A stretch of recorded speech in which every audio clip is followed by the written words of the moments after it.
साई की नगरिया जाना ये रे बंदे, जाना ये रे बंदे। साई की नगरिया जाना ये रे बंदे, जाना ये रे बंदे। परम पूज्य गुरुदेव जी, अर्चनीय वंदनीय मुद मंगलमय संत समाज, धर्म प्रेमी सज्जनों, माताओं बहनों, साहिब जी की आज्ञा हुई, आज्ञा पालनार्थ आप लोगों के समक्ष है सतगुरु कबीर साहब की एक साखी के माध्यम से कुछ कहने का प्रयास करता हूँ।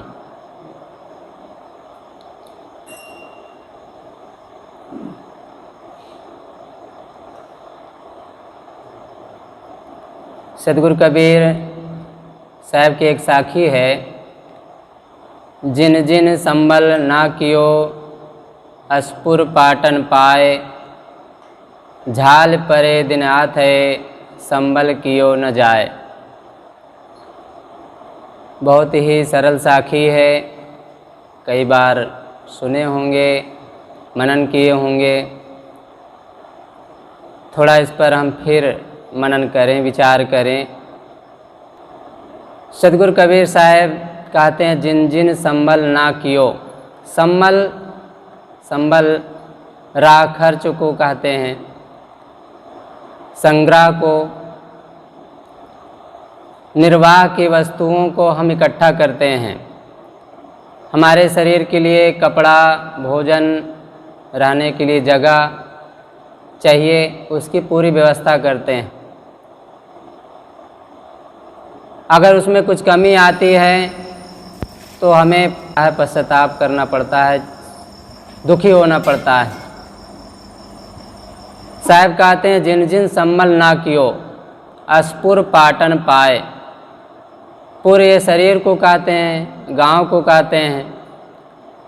ये शरीर रूपी गांव में आ करके सुंदर मानव जीवन ये शरीर है, गांव है। अस्पुर पाटन, पाटन बाजार। घर में, परिवार में कोई वस्तु की कमी होती है, निर्वाहिक वस्तुओं की कमी होती है, तो उसे हम बाजार में जाते हैं लेने। तो अस्पुर पाटन पाए। पाटन बाजार है, और वो बाजार के लिए सद्गुरु नहीं कहते हैं हमें जिसमें वस्तुओं को हम खरीदते हैं, शारीरिक निर्वाहिक वस्तुओं को खरीदते हैं। साहब यहाँ पर सत्संग रूपी बाजार के बारे में बताते हैं। मानव जीवन सुंदर शरीर मिला है, इसमें हमें सद्गुण, सदाचार, ज्ञान अर्जित कर लेना चाहिए, क्योंकि ये सत्संग बाजार में मिलता है। और मानव जीवन ही एक ऐसा जीवन है जिसमें सद्गुण इकट्ठे किए जा सकते हैं, सद्गुण की कमाई की जा सकती है। सतगुरु कबीर साहब का एक पद है, बिन सत्संग कुमत नहीं छूटी। बिना सत्संग के हमारे मन का अज्ञान नहीं छूटता है, हमारे मन का अज्ञान अंधकार नहीं जाता है। हम अज्ञान रूपी अंधकार से दूर होना चाहते हैं तो ज्ञान के प्रकाश की हमें ज़रूरत होती है। और ज्ञान हमने लिया ही नहीं, इकट्ठा ही नहीं किया है। कोई शहर, बाजार, प्रदेश जाना चाहे और रास्ते के लिए खर्च न रखे तो उसे रास्ते में भूखों मरना पड़ता है, परेशानी का अनुभव करना पड़ता है। ऐसे ही मानव जीवन को पा करके हम सत्संग रूपी बाजार में जा करके सद्गुणों का, ज्ञान का, गुण धन न खरीदे, न लिए तो हमारे जीवन का बहुत लाभ नहीं होगा। फिर दुख तो हमें मिल ही रहा है, सदैव से हम दुखी हैं। अनादिकाल के जगत में पायो अनेक शरीर, मिटा न दुख क्यों आज तक, करो विचार फकीर। ऐ फकीर, ऐ भाई, ऐ मनुष्य, ऐ सज्जन, अपने जीवन का विचार करो कि हम ये जीवन को पा करके क्या लाभ पाए। अगर हमारा जीव किसी अन्य योनियों में होता तो स्वतंत्र होता। देखो आज पशु, बैल, गाय छूटे होते हैं, स्वतंत्र हैं, लेकिन जहाँ जिसके खेत में जाते हैं 4 डंडे पाते हैं, बहुत दुख का अनुभव होता है। गौशाला में यदि उन्हें रख दिया जाता है तो ठीक से चारा नहीं मिलता है, बहुत दुख का अनुभव करना पड़ता है। क्या वहाँ पर भजन हो सकता है? क्या भक्ति हो सकती है? सत्संग हो सकता है? नहीं। हम इसी मानव जीवन में हमें साहेब उपदेश देते हैं कि संबल इकट्ठा करो, ज्ञान इकट्ठा करो। ज्ञान में वैराग्य है, भक्ति है, परोपकार है, सेवा है, ये सब हमें करना चाहिए। अपने अहंकार को मिटा करके ही ये सब किया जा सकता है। अहंकार जब तक है, अहंकार रोड़ा है, हमारे ज्ञान में, हमारे वैराग्य में, हमारे भक्ति में रोड़ा है अहंकार। अहंकार हमें झुकने नहीं देता है। जो झुकता नहीं है वो भूखा मरता है, वो प्यासा मरता है, वो परेशानी का अनुभव करता है, तो फिर ज्ञान कहाँ से पाएगा। हमें पानी पीने के लिए भी झुकना पड़ता है, हमें भोजन के लिए भी बैठना पड़ता है, झुकना पड़ता है। फिर अपने अहंकार को मिटाने के लिए नहीं झुकना पड़ेगा। अपने क्रोध को, अपने विकारों को, अपने अंदर के कमजोरियों को दूर करने के लिए झुकना नहीं पड़ेगा, झुकना पड़ता है। एक धन के लिए जब हम किसी नेता के पास जाते हैं तो उसके पैर छूते हैं, सेठ के पास जाते हैं, नौकरी करते हैं तो उसकी हजी हजूरी करते हैं, हाथ जोड़ते हैं, तो क्या हम अपने सद्गुणों को, अपने ज्ञान को अर्जित करने के लिए, अपने आप को जानने के लिए संतों के, गुरुजनों के, सज्जनों के, जो उनके पास जा कर के हम जी हजूरी नहीं कर सकते हैं? उनके सामने विनम्र होकर के अपने अहंकार को नहीं मिटा सकते हैं? मिटा सकते हैं। सत्संग ही एक आधार है जहाँ पर अपने विकारों को त्यागा जा सकता है। एक उदाहरण मैं देकर अपनी बात समाप्त करूं। कहा जाता है एक सेठ थे, सेठानी भक्त घर की थी और बहुत भक्तिमती थी, संतों के पुजारिन थी।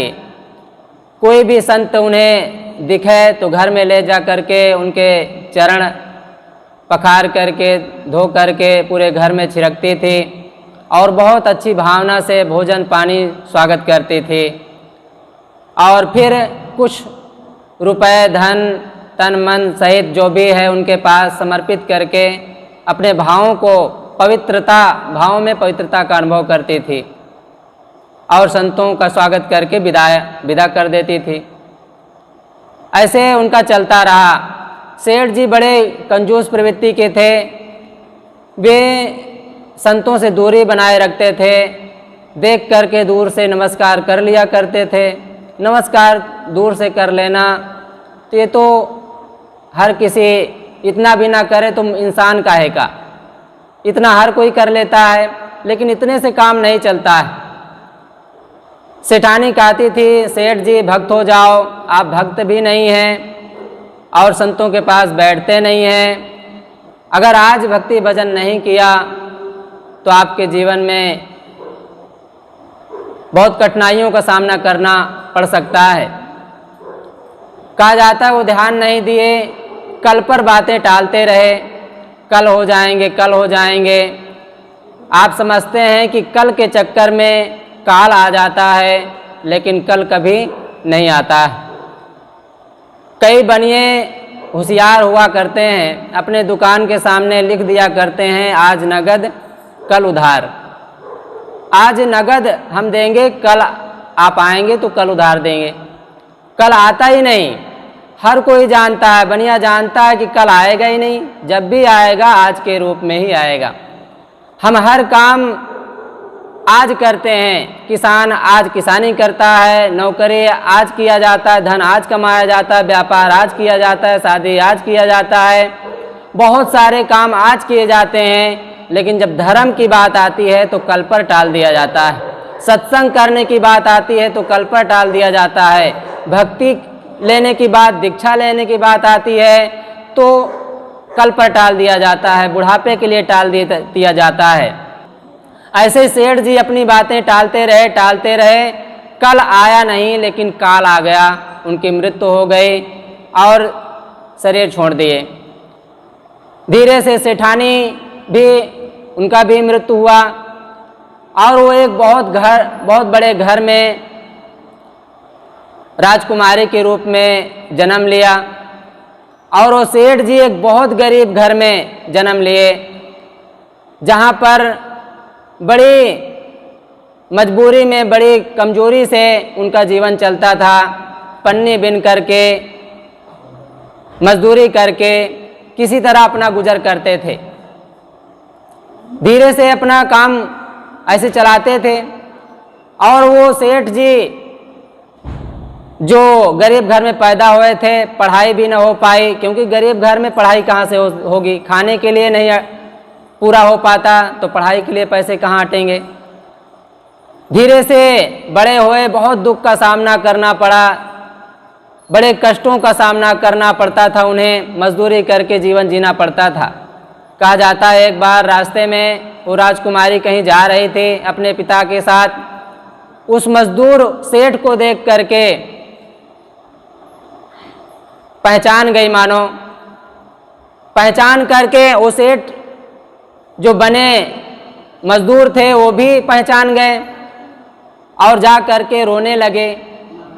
और वो भी समझाने लगी, जब मैं कहती थी कि भजन करो, संतों को पहचानो, संतों के पास जाकर अपने आप को पहचानो, क्योंकि अपने आप के बोध बिना ये जीव जहाँ तहाँ भटकता रहता है। जाको सदगुरु ना मिला, व्याकुल दौ दिस धाय, आँख न सूझे बावरा, घर जरे घूर बुताए।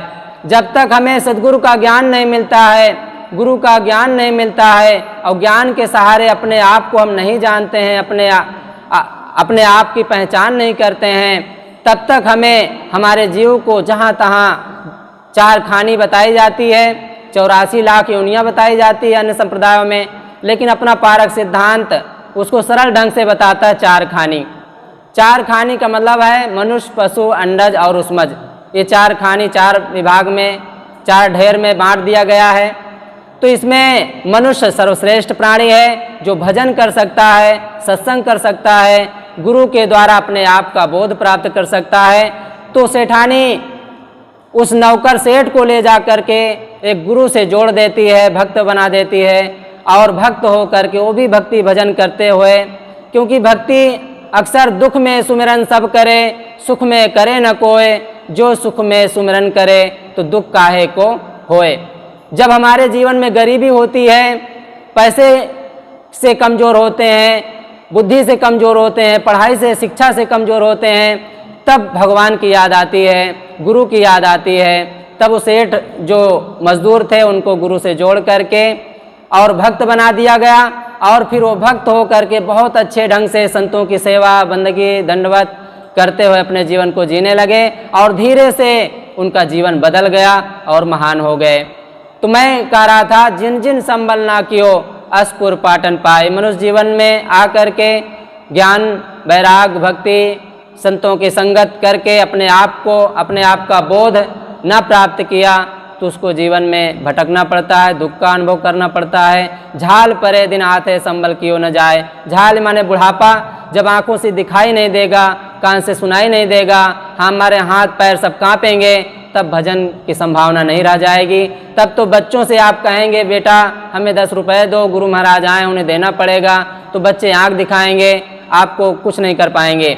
आप अभी तेज हैं, आपके पास पैसा है, जेब भरा हुआ है, सब कुछ है, आपके हाथ में बल है, ताकत है, पैर में ताकत है, आप सत्संग में जा सकते हैं, आपकी नज़र ठीक है, संतों के दर्शन कर सकते हैं, हाथ ठीक है, संतों की सेवा कर सकते हैं, आपस में एक दूसरे के साथ प्रेम व्यवहार की बातें, सत्संग जीवन जिया जा सकता है। मैं सतगुरु कबीर साहब की साखी के माध्यम से कुछ बातें कहने का प्रयास किया। जिन जिन संबल ना कियो असपुर पाटन पाए, झाल परे दिनाथ है संबल कियो न जाए। यहीं पर अपनी वाणी को विराम देता हूँ। एक बार जोर से जय बोलें। बोलिए सतगुरु कबीर साहिब की।